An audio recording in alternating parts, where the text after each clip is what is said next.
আমরা একটা কথা সবসময় বলেছি, এই সংস্কারের কোনো গণসংহতি আন্দোলনের প্রায় নোট অফ ডিসেন্ট নাই বললেই চলে, কারণ আমরা সংস্কারের প্রস্তাবগুলো হাজির করেছি। কিন্তু একই সাথে এটা বলেছি যে অভ্যুত্থান একটা সম্মিলিত সংগ্রাম ছিল, কাজেই কোন একটি একক দল যদি রাষ্ট্রের উপর কর্তৃত্ব কায়েম করতে চায় সেটা মানুষের কাছে গ্রহণযোগ্য হবে না, সেটা বরং সংঘাতের সৃষ্টি করবে। আর ওই সংঘাতের জায়গা ফাঁক দিয়ে পতিত ফ্যাসিস্টরা, তাদের দেশি বিদেশি মিত্ররা, ওই শেখ হাসিনা ভারতে বসে আজকে এই অভ্যুত্থানকে ধ্বংস করে দিতে চাইবে।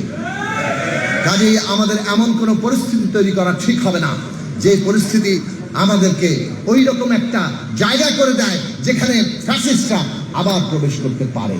আর সেই জন্য দরকার ন্যূনতম জাতীয় ঐক্যমত্য। ন্যূনতম জাতীয় ঐক্যমত্য ছাড়া এই যে সম্মিলিত সংগ্রাম, এই যে সম্মিলিত অংশগ্রহণ, তাদের প্রত্যেকের ন্যূনতম জাতীয় ঐক্যমত্য ছাড়া আমরা এই রাজনৈতিক উত্তরণ যথার্থভাবে ঘটাতে পারবো না। কাজেই অন্তর্বর্তী সরকারকে আমরা আহ্বান জানাবো, জুলাই জাতীয় সনদ যেভাবে স্বাক্ষর হয়েছে তাকে কার্যকর করার জন্য আপনারা এমন ভাবে উদ্যোগ গ্রহণ করেন যাতে রাজনৈতিক দলগুলোর মধ্যে কোনো বিরোধ না তৈরি হয়। আপনারা যদি পক্ষপাতিত্ব করে বসেন, বিরোধ অনিবার্য হয়ে উঠবে। কাজেই পক্ষপাতিত্ব করবেন না। সংস্কারের ধারণা, সংস্কারের লক্ষ্য আমরা দৃঢ়তার সাথে ধারণ করি এবং এই দেশের রাজনৈতিক দলগুলোই রাজনীতি করবে, তাদের উপরেই দায়িত্ব বর্তায় বাংলাদেশকে এগিয়ে নিয়ে যাওয়া। অন্তর্বর্তী সরকার চিরস্থায়ী নয়।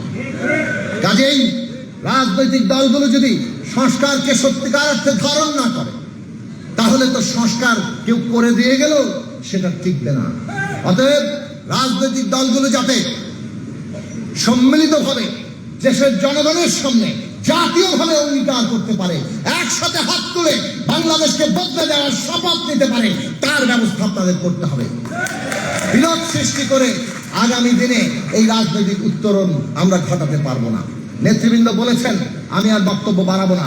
আমাদের পরিষ্কার বক্তব্য যে ঐক্যমত্যের ভিত্তিতেই এই জুলাই জাতীয় সনদ কিভাবে বাস্তবায়িত হবে তার প্রক্রিয়া ঠিক করে অবিলম্বে আমাদের নির্বাচনের মধ্যে যেতে হবে। মধ্য ফেব্রুয়ারির মধ্যে যে নির্বাচনের সময়সীমা পথরেখা, এটা সফল করতে হবে। মনে রাখা দরকার, বিচার, সংস্কার, নির্বাচন এই মুহূর্তে বাংলাদেশের প্রধান জাতীয় স্বার্থ। অনেকেই এখন বলছেন, একটি দলের সাধারণ সম্পাদক বলেছেন ফেব্রুয়ারির নির্বাচন পিছিয়ে যেতে পারে।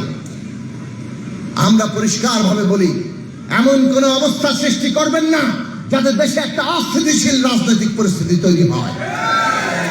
কাজেই ফেব্রুয়ারির নির্বাচন মধ্য ফেব্রুয়ারির মধ্যে হতে হবে এবং সেই নির্বাচন আমরা যদি সবাই মিলে শান্তিপূর্ণভাবে জনগণের ভোটের অধিকার প্রতিষ্ঠিত করতে পারি, তার জন্য ব্যবস্থা করা এই অন্তর্বর্তী সরকারের দায়িত্ব। সেটা যদি ব্যর্থ হন, জনগণ আপনাদের ক্ষমা করবে না। কাজেই আমরা সকলের প্রতি সে আহ্বান জানাবো, আসুন আমরা সবাই এখনো ন্যূনতম জাতীয় ঐক্যমত্যের উপর দাঁড়িয়ে রাজনৈতিক উত্তরণ ঘটাই। বাংলাদেশের শহীদেরা যে নতুন স্বপ্ন তৈরি করেছেন সেই স্বপ্নকে সত্যে পরিণত করি। বাংলাদেশে গণসংহতি আন্দোলন সেই স্বপ্নকে সত্যে পরিণত করার জন্য তার সমস্ত শক্তি দিয়ে তার চেষ্টা চালিয়ে যাবে।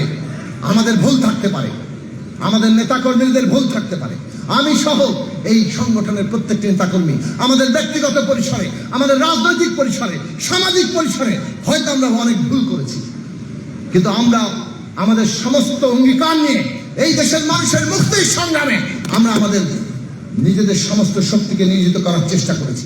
সেই লড়াই আমরা চালিয়ে যাব।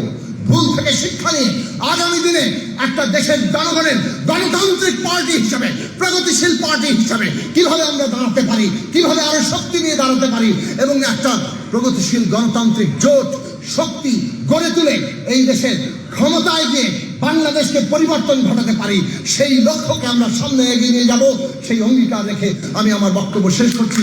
আপনাদের সবাইকে ধন্যবাদ। পঞ্চম জাতীয় সম্মেলন সফল হোক।